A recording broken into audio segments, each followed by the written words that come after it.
Imagine holding a $100 bill. It feels real, looks real, it even smells real, but it's not. Somewhere in a quiet airport in Asia, a traveler hands over crisp US currency at a foreign exchange counter.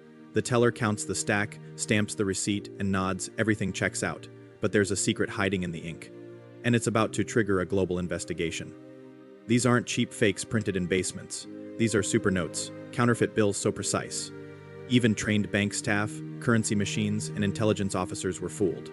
For years, they flowed through casinos in Macau, luxury markets in Hong Kong, and black market trade routes across the Middle East and Europe. What's most disturbing? These bills didn't just imitate US currency. They competed with it, and their origin was unlike anything the world expected. December 1989, Manila, Philippines. A man in a modest gray suit steps into a local bank with $100 bills for exchange. Routine, normal, quiet. The teller runs the bills under the light. They pass inspection. Serial numbers match. The ink doesn't smear. The watermark is perfect. But something catches her attention.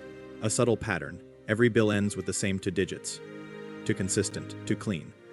When she calls a supervisor over, the man doesn't wait. He grabs his passport and disappears before anyone can question him.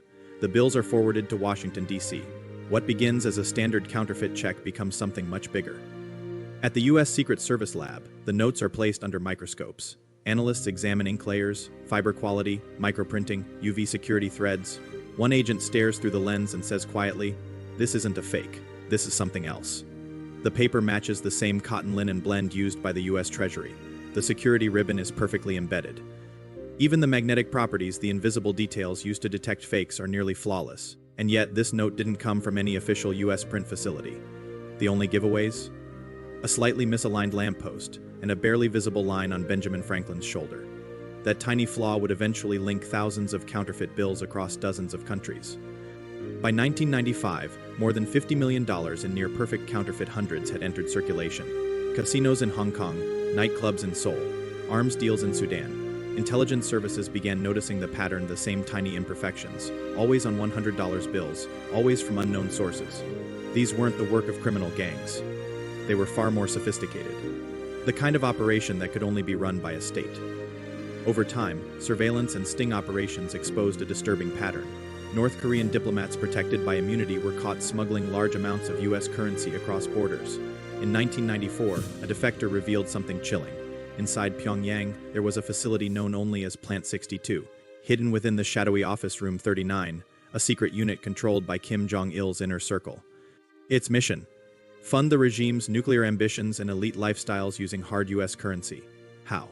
Through counterfeiting, with access to advanced printing machines, paper imported through front companies, and chemical labs to replicate anti-counterfeit ink. North Korea didn't just copy US money, they tried to replace it.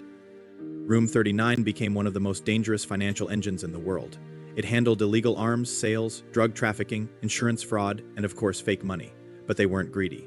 They were strategic. Only small amounts of supernotes were released at a time, keeping suspicion low. The goal wasn't to crash the dollar. It was to weaponize it. In short, North Korea was printing American power. To weaken it. By the early 2000s, the CIA and FBI launched multi-agency operations. Names like Royal Charm, Smoking Dragon, and Green Quest. Undercover agents infiltrated counterfeit rings stretching from Bangkok to Beirut.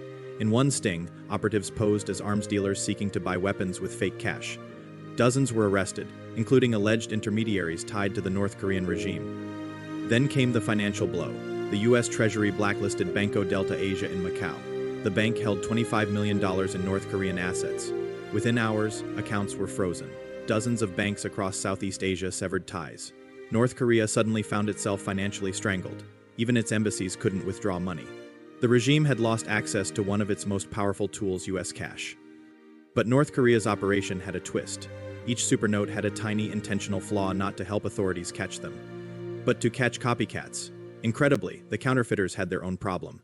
Others were trying to counterfeit their counterfeits. These embedded signatures allowed Room 39 to track unauthorized reproductions of their fake currency, a counterfeit of a counterfeit.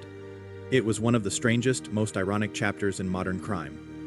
As new $100 designs were released in 2013 with 3D security ribbons, color-shifting ink, and motion threads, intelligence reports suggest North Korean presses may have adapted yet again, improving their own versions to stay ahead. The US response? More covert financial warfare, asset freezes, sanctions, cyber attacks, a battle not of bullets, but of banking codes and silent seizures. This is the new front line of war, not soldiers on a battlefield, but printers, paper, and ink. Why does this matter? Because money is trust. A $100 bill isn't backed by gold, it's backed by belief. That belief fuels trade, debt, power, even peace. Counterfeit currency is an attack on that trust. And when that attack comes from a hostile nation, it's no longer a crime, it's a weapon. The Supernote campaign wasn't just about printing fake money. It was a message. We can touch your economy without ever crossing your borders. Today, millions of dollars worth of Supernotes are still believed to be in circulation. Most people won't spot them. Most machines won't reject them. They're that good. But every new feature in modern currency, from micro-optics to polymer threads, was developed, in part, because of this invisible war. A war most people never knew was happening. So the next time you hold a crisp $100 bill, take a moment. Look at Franklin's face. Trace the fine lines. Feel the paper in your hand, because that note carries more than value. It carries history. A quiet battle fought in shadows, with ink, with silence, with secrets.